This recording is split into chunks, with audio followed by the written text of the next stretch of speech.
So first impressions, I like this camera. I really like the solar panel at the top.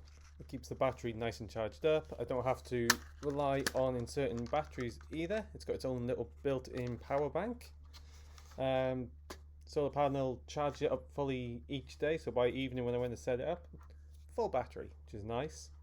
I also like this door comes completely off, but the camera stays inside, so when you're setting up you can see what's going on in this little screen and the camera's not facing away. Infrared lights, they have no red glow, they're completely invisible, which is great. My other camera traps, you could see the red light. Other than that, standard camera trap body. You've got your adapter on the back where you can just stick it to a fence or a post. You've got your tripod mount on the bottom.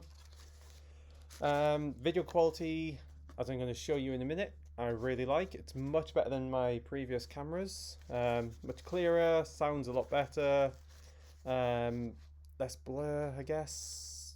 What I didn't like though is I could not work out how to get photo mode on. I tried setting it in the settings, I tried switching it to photo mode, but it kept reverting back to video mode. I don't know what's going on there. I contacted the supplier and I followed their instructions and it still reverted to video mode. But other than that, I'm very happy with this camera and I can't wait to use it more in the field.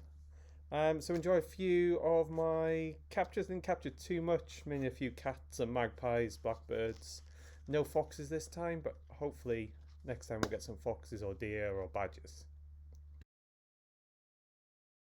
No, you've seen the gate, haven't you?